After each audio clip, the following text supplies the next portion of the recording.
Voilà, des retours sur le plateau de Carrefour et vous êtes nombreux, vous qui attendez notre débat ou nos échanges de ce matin avec nos invités. Je vous rappelle que nous recevrons pour vous ce matin Fidel Kabala, le communicant du président Tshisekedi,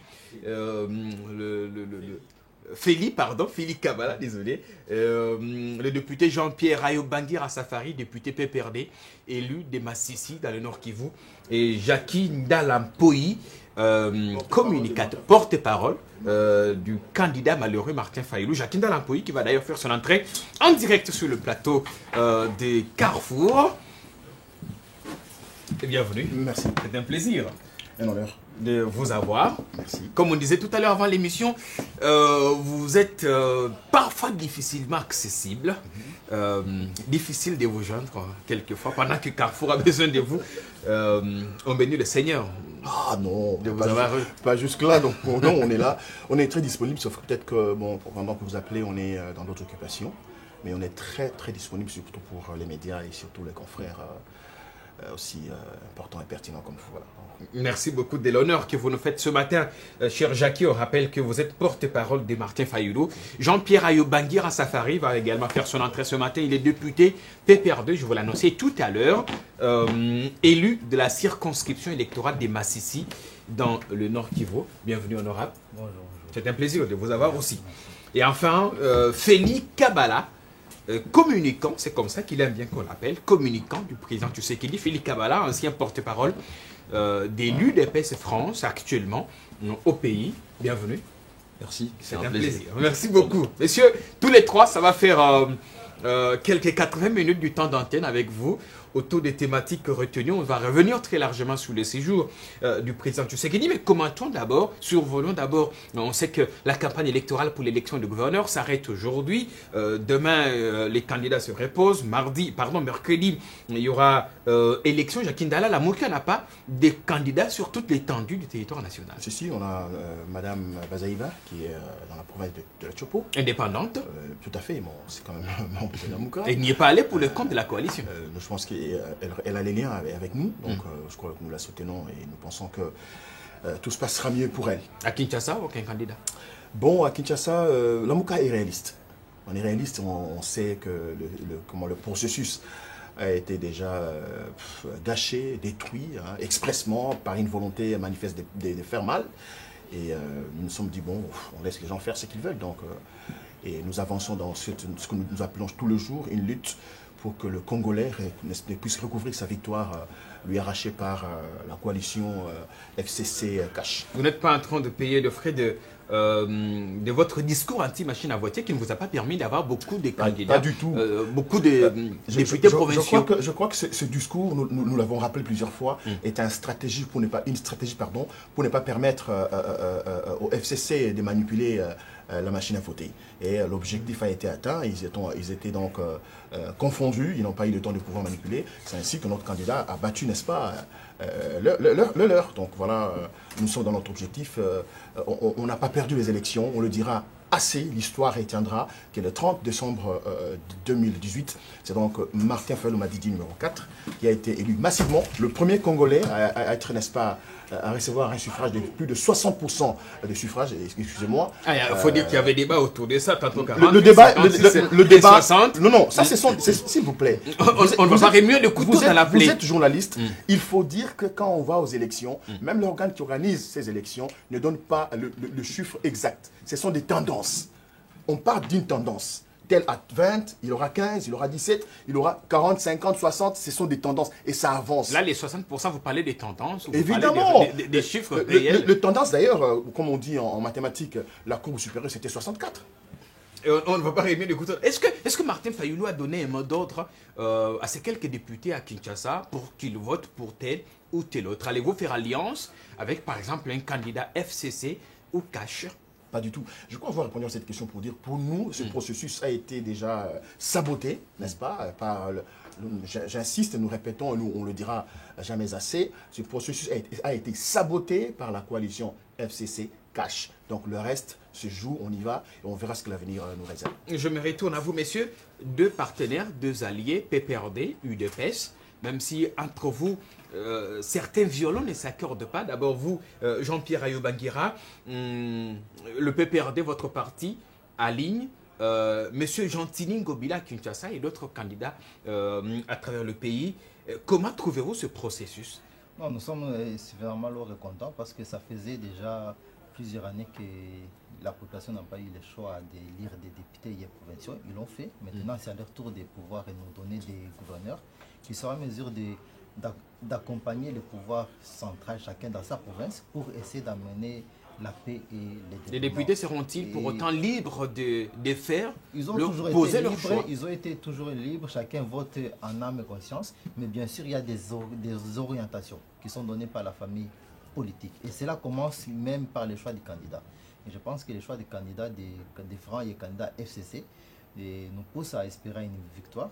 Que d'ici le mercredi, il y aura 24 élections et sur les 24, nous espérons avoir 20 à 22. Votre province, le Nord Kivu, devra encore attendre? Notre province devra attendre le Nord Kivu, les Maïdombe, mais cela, nous sommes déjà sûrs que ça sera pour les FCC. Vous ne voyez pas ces élections vous décevoir d'une certaine façon, surtout quand on sait que des indépendants l'ont emporté dans un passé récent dans le Congo central avec Jacques Mbadou et Assona. Cela a pu se faire, c'est vrai, c'est le passé. Il faut savoir que ces élections étaient faites basées sur des députés qui ont été élus en 2006. Donc ce sont des députés qui n'avaient pas encore une certaine synchronisation avec l'autorité morale et l'idéologie qui était encore renouvelée avec le système du FCC. Maintenant, nous entrons dans une nouvelle phase et nous espérons que cette fois-ci, tous les cadres qui seront alignés en tant que FCC et soutenus officiellement par les FCC pourront passer, et cela dans les 22 provinces et sur les 24 qui sont... Est-ce qu'il n'y a pas un problème de casting au niveau du Front commun pour le Congo, notamment quand on voit les critiques acerbes qu'il y a sur Gentini Ngobila, le ticket aligné pour Kinshasa? Non, s'il y a les critiques, on va critiquer, c'est tous les candidats.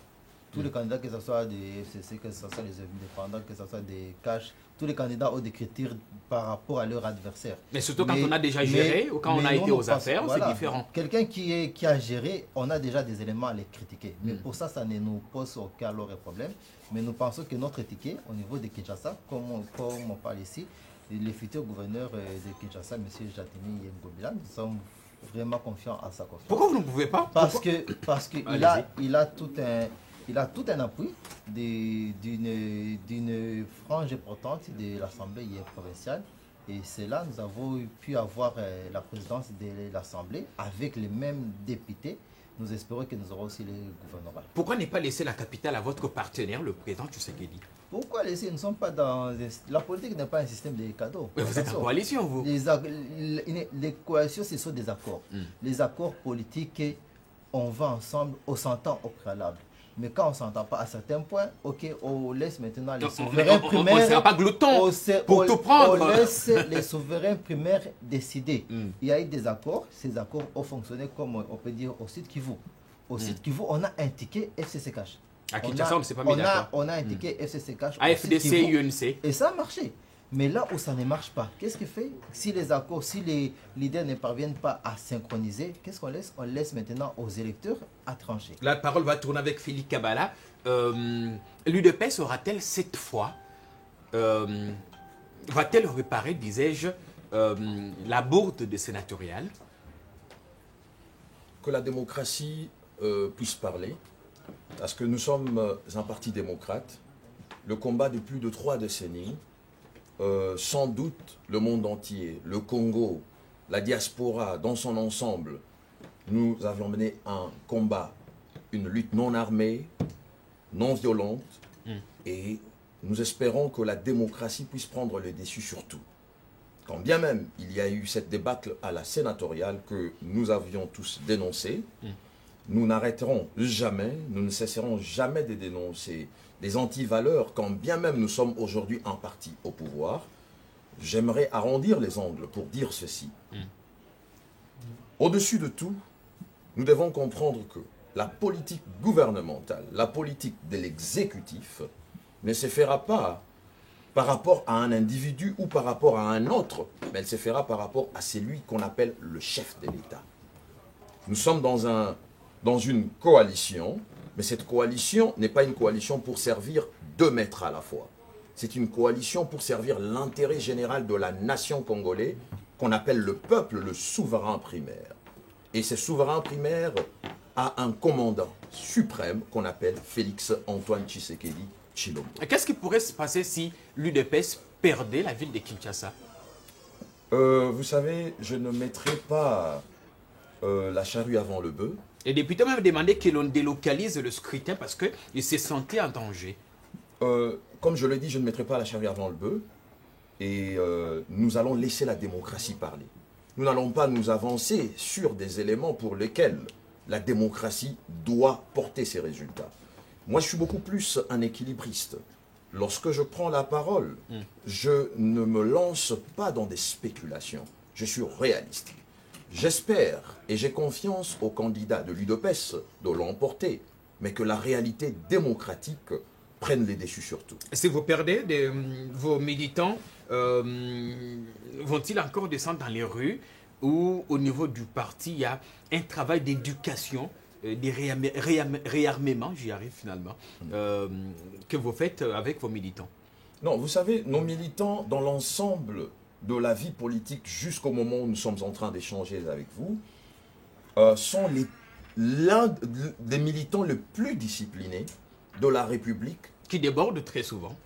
Non, il ne déborde là, c'est votre pas. partenaire qui... Il ne déborde pas. Je m'explique. Allez-y. Nous sommes en démocratie. On a le droit de manifester.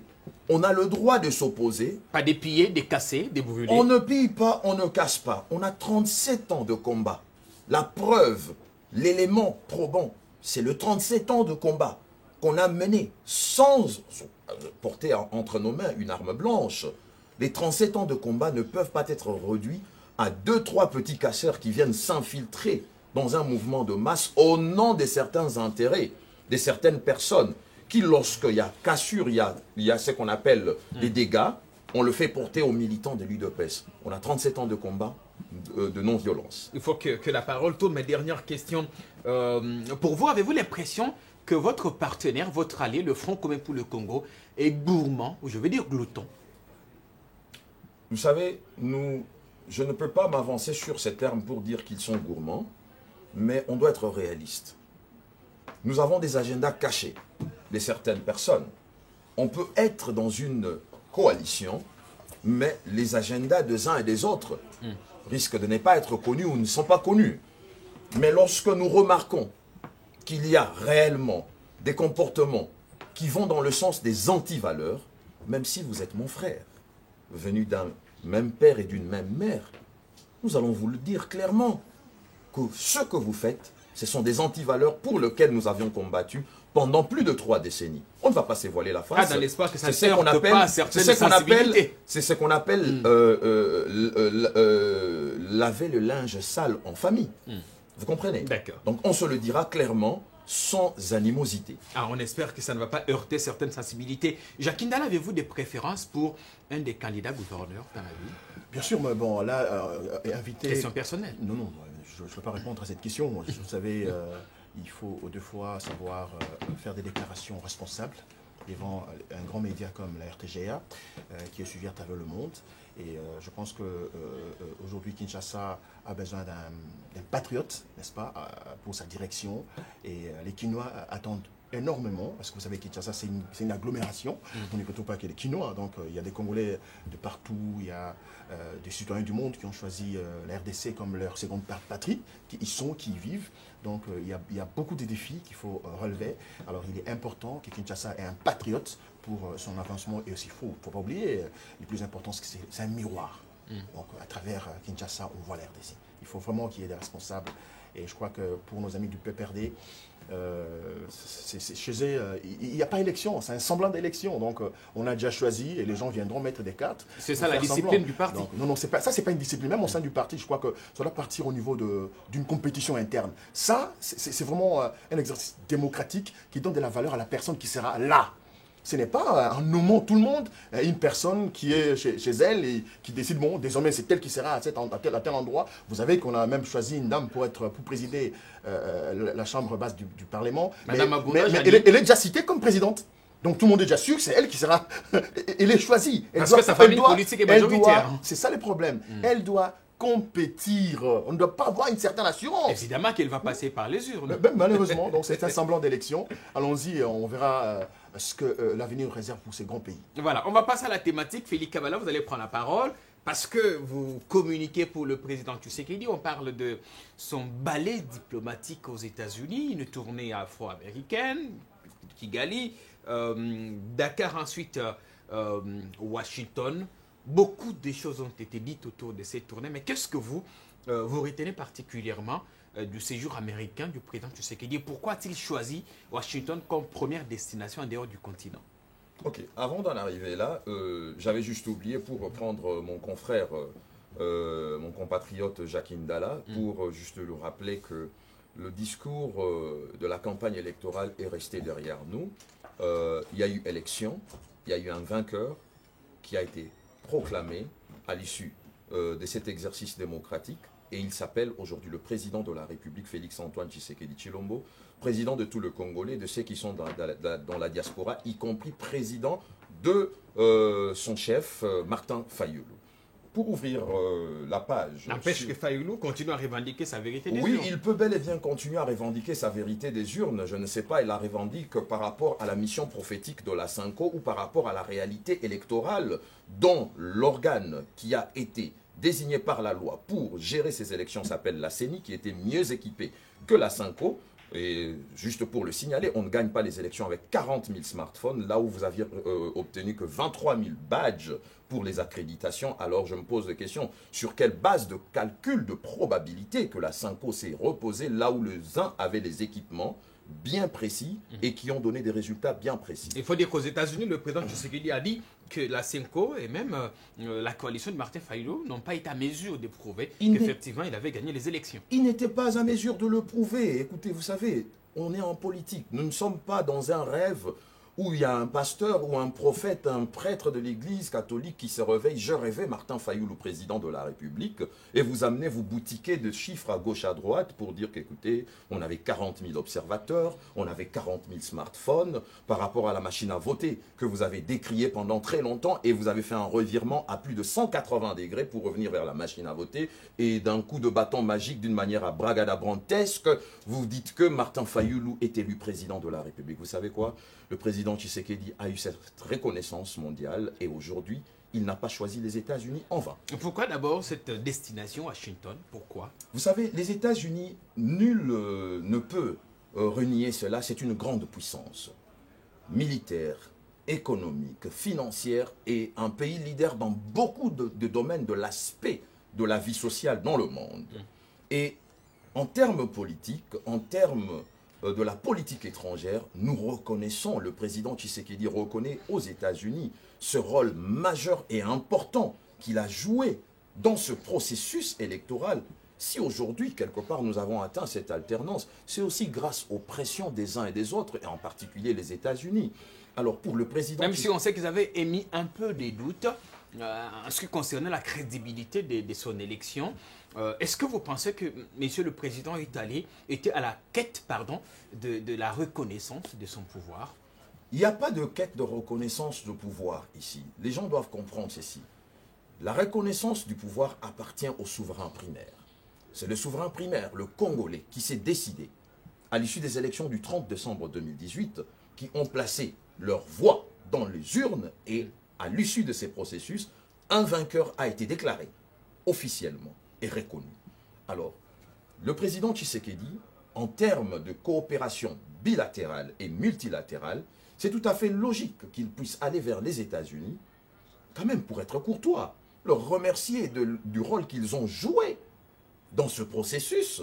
Et entre autres, il a cette volonté de faire développer, faire décoller la République démocratique du Congo. Vu l'état dans lequel la République démocratique du Congo se trouve, on doit se le dire honnêtement, vous ne pouvez pas vous développer ou croître en termes d'économie si vous ne composez pas avec ceux et celles qui ont les mécanismes, les outils qui peuvent vous permettre à vous placer sur cette voie. C'est la raison pour laquelle il s'est érigé pour aller, il s'est levé pour aller vers les États-Unis. qui ont ce mécanisme. Je ne dis pas qu'ils ont l'exclusivité, mais qui sont quand même un peuple, un pays, exemple pour d'autres pays dans le monde. Nous aurons des collaborations sur plusieurs secteurs et le passage du président aux États-Unis est un succès diplomatique et un honneur rendu à la République démocratique du Congo. Quand bien même un tapis rouge n'a pas été déroulé pour lui à la Maison Blanche. Attendez, on doit quand même arriver à comprendre qu'il y a une différence dans l'ordre protocolaire diplomatique de la visite d'un chef d'État étranger dans un pays hôte. Démontrez-nous. Vous comprenez? Donc ici, nous étions dans le cadre d'une visite de travail. Vous comprenez que la République démocratique du Congo, depuis un temps par rapport à son partenaire, l'un des partenaires les plus fiables et de longue date, les États-Unis d'Amérique, Oui. il y a eu ce qu'on appelle un frein dans les relations bilatérales entre les États-Unis et la République démocratique du Congo. Et il y a eu des sérieux doutes qui ont été émis par les États-Unis pendant un temps par rapport à la République démocratique du Congo. Ce n'est pas parce qu'il y a eu alternance démocratique au Congo et qu'il y a un opposant qui arrive au pouvoir que facilement d'un coup de bâton magique que les États-Unis vont dire « Ok, nous actons, nous mettons tout ce qui est en œuvre pour ériger nos partenaires, ériger nos investisseurs, les Américains, pour venir faire les affaires au Congo. Vous devez d'abord venir, qu'on échange avec vous, Et ce travail qu'on fasse le bilan. à planer les divergences, est-ce que ça revenait au président de le faire ou ses services pouvaient le faire et lui aller par exemple conclure des accords importants et rencontrer son homologue? Diplomatiquement, la symbolique a manqué. Non, la symbolique n'a pas manqué. Quand on ne vous reçoit pas, ça signifie qu'on ne vous respecte pas. Non. Ou qu'on a encore un peu de réserve. Ce n'est pas ça le cas. Ok. Pensez-vous que le président Tshisekedi, avant de se déplacer pour aller aux États-Unis, ne savait pas qu'il n'allait pas rencontrer le président Trump? Et ses partisans ont tenté de nous faire croire qu'il sera bien reçu. Il y a eu... Au bureau ovale. Attendez, moi je ne suis pas un spéculateur. Ok. Il y a eu un communiqué de l'ambassade des États-Unis, officiel. Il y a eu même un porte-parole du département d'État qui a communiqué là-dessus. C'était clair. Et le président Tshisekedi, qui avait déjà préparé cette visite de travail officielle en amont, savait très bien le résultat à palper du doigt sur place aux Y États-Unis. compris cette visite improvisée au cimetière, au mémorial Ce d'Arlington. n'est pas une visite improvisée. Le cimetière d'Arlington est un site officiel des États-Unis d'Amérique. C'est d'abord un élément que vous devez noter. Allez-y. La parade militaire, les honneurs militaires qui ont été accordés à son Excellence, Monsieur le Président de la République à Arlington, c'est un symbole fort. On vous démontre que, aux États-Unis, le socle de la sécurité du sol américain est détenu par l'armée américaine. Ceux qui sont enterrés sur ces sols, sous ces sols, sont ceux qui ont laissé cet héritage à ceux qui sont présents, qui continuent à sécuriser le sol américain. Vous, en tant que président, vous venez avec un problème lié à la sécurité. Merci que le président Tshisekedi, au début de son quinquennat, il a fait un geste louable et remarquable d'aller vers les militaires au camp de Tchatchi, leur dire que votre social, votre devenir est une priorité et ma préoccupation. D'où, à cet endroit, lorsqu'on célèbre les soldats qui sont tombés en 1917 des États-Unis d'Amérique, le 21 coups de canon, quand bien même c'est réservé pour ces soldats, mais ils sont aussi réservés pour l'autre des marques qui étaient là présentes. Absolument. Et ce n'est pas en vain que vous Merci. aviez entendu retentir l'hymne national de la République démocratique du Congo et jouer sans fausse note pour Merci. l'honneur du Félix Kabala. Congo. Pour être honnête, j'ai ressenti une certaine fierté monter à moi. Chakindal, vous allez avoir la parole, mais d'abord Jean-Pierre Yobangira. Est-ce que vous comprenez cette visite du président Tshisekedi aux États-Unis? On va parler de ses déclarations, mais avant ça, vous comprenez d'abord la symbolique et le fait qu'il n'ait pas été reçu à la Maison-Blanche en dépit de ces coups de canon qui ont retenti au cimetière d'Arlington. Non, moi je pense qu'il y a un problème de communication en soi. Et À quel niveau? Comme il a dit, c'est surtout dans la fameuse base. Mais ce qui est là officiellement, comme il a dit, aucune rencontre avec le président Trump n'était prévue. Et à ma connaissance, le président Félix n'a pas prétendu qu'il aura à rencontrer le président Trump. Il s'agissait effectivement d'une visite de travail. Mais il y a des gens, quand ils aiment quelqu'un, ils souhaitent que le meilleur puisse arriver tout de suite et directement. L'idéal aurait été. Tout le monde aurait souhaité qu'il puisse se voir avec Trump. Ça aurait été ça. Mais c'est ça l'idéal, enfin. Oui, mais ce n'était pas prévu. Il faut savoir que ce n'était pas prévu. Il y a ce qu'on souhaitait, mais il y a ce qui est prévu. Est-ce que vous comprenez Et ce l'inverse? qui a été fait, c'est ce qui a été prévu. Peut-être le problème que les gens peuvent se poser, est-ce que c'était le moment opportun d'y aller à ce moment-ci? Évidemment. Ça, c'est un. Et comme vous avez dit aussi, est-ce que c'était à lui de jouer ce rôle-là? Il y a une ambassade qui est là, il y a un ministre des Affaires étrangères. Ils auraient pu faire ce travail-là des prises de contact, des contacts des investisseurs. En attendant, il y a d'autres priorités. Visite inopportune. Il y a d'autres, il y a pas inopportune, mais il y avait d'autres priorités. Et cette rencontre s'est improvisée avec Madame du FMI. Il y a d'autres rencontres ici en interne. Nous venons de l'Est. Je suis député national de Massissi. Avant-hier, on a eu 300 morts à Massissi. On a eu 57 femmes violées à Massissi. Mais on a toujours des morts à Beni. Et il y a une des promesses du président Félix Antoine Tshisekedi, c'était d'aller s'installer à l'Est. Et ça, nous attendons. Il va le faire. Et quand nous voyons nos gens qui sont là à Massissi, à Rutshuru, à Beni, à Lubero, à Butembo, ils voient un président qui est en train de sauter, il part à Nairobi, en Angola, au Rwanda, à Dakar, et au Maroc, mais les autres, mais nous sommes ici. Je pense que la visite qui est là, il y a eu une polémique inutile, c'était une visite de travail, donc tous ces protocoles auxquels on s'attendait, ça ne pouvait pas avoir. Il y a visite de travail, visite officielle, visite d'État. Les jours où il y aura une visite d'État, il sera reçu par M. Trump. Pour ça, il n'y a pas de souci. Est-ce que l'administration américaine n'est-elle pas en train de monter les enchères, par exemple, pour tenter d'affaiblir le président et négocier, être en position de force je vais d'abord revenir sur une chose qu'il a dit. Il a dit qu'il y a eu une élection, le président Félix Antoine Tshisekedi est là, il est président, oui, mais je peux signifier qu'il y a eu des élections. Il n'y a pas qu'une seule élection. Il y a une élection présidentielle et Tshisekedi a été le vainqueur. Et tout le monde le reconnaît sur ce point-là parce qu'il a été proclamé par la CENI, confirmé par la Cour constitutionnelle. Et sur cela, je pense qu'il n'y a plus de débat. Mais il y a aussi des élections législatives nationales. Et là, c'est le FCC qui est gagnant. Okay? Il y a des élections législatives provinciales. Et là, c'est le FCC qui est gagnant. Il y a des élections des sénateurs. Là, c'est le FCC qui est gagnant. Il y aura des élections des gouverneurs. Le FCC sera gagnant. Donc, il y a eu plusieurs élections. Il n'y a pas qu'une seule élection, il y a plusieurs élections. Donc, en même temps qu'ils acceptent leur élection, ils doivent aussi accepter la vôtre. Et c'est pour ça que suite à cette réalité, même le président Félix a bien dit, lors des élections devant la diaspora aux États-Unis, il a bien dit que lors des élections, il a eu une majorité pour lui, mais il n'a pas eu la majorité aux législatives nationales. Et c'est pour ça que lui-même a décidé d'aller en coalition au lieu d'aller en cohabitation. Et je voudrais qu'une fois pour toutes nos amis des Cash puissent le savoir, nous sommes en coalition. Moi, je ne peux pas être ici et commencer à dire quelque chose qui peut nuire à notre coalition. Je ne peux pas le dire parce que c'est l'intérêt commun que nous devons défendre. Et l'intérêt que nous avons en commun, c'est le Congo. Mais il faut dire qu'il y aura des divergences tout le temps entre vous. Les divergences, il y en aura. Mais comme l'a dit, les linges sales se lavent en famille. Et je pense que nos autorités morales, que ce soit Félix Antoine Tshisekedi et Kabila, ils se rencontrent, ils ont harmonisé. Félix Kabila a dit quelque chose de très important. Ils ont harmonisé certains points et d'autres qui ne parviennent pas à harmoniser. Il y a toujours le souverain primaire qui est là pour trancher. La parole va tourner, mais Félix Kabila dit, peu importe, on est en coalition, mais la coalition va servir les intérêts nationaux, et ainsi de suite. Mais tu sais que donc cette coalition devra être au service. Il y a eu plusieurs élections. Au service du président Tshisekedi. Il n'y a pas qu'une seule élection, il y a une élection présidentielle et législative. Qui sera le patron de la coalition? Nous sommes dans un régime semi-présidentiel, pour ne pas dire un régime parlementaire. Nous sommes les représentants du peuple, n'est-ce pas? Et nous ne sommes pas dans un régime présidentiel où le président, comme Trump aux États-Unis, c'est un régime présidentiel. Le président Trump a voulu construire un mur. Les parlementaires ont refusé. Et il prend un droit de veto. Il a ces droits-là. Mais ici au Congo, non. Ici au Congo, non. Répondez à ma question. Qui sera le patron de votre coalition?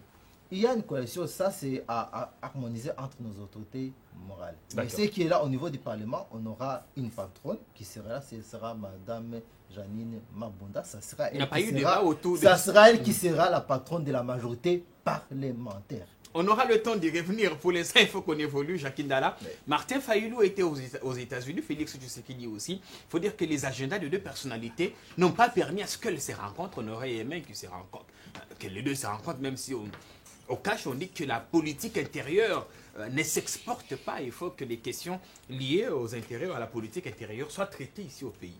Bon, je bénis vous le Zikimbangu, parce que ce pays, c'est un pays mystérieux. Vous savez, j'étais en train de suivre mes d'ailleurs compatriotes avec vous, comme si j'étais en dehors de ce plateau, en train de suivre deux compatriotes discuter, échanger avec vos questions qui ont été très pertinentes. Vous sentez que c'est une coalition contre nature. Donc, je crois que les téléspectateurs l'ont compris. Ils sont élégants, éloquents et ils ont des termes. Vous avez posé des questions formidables.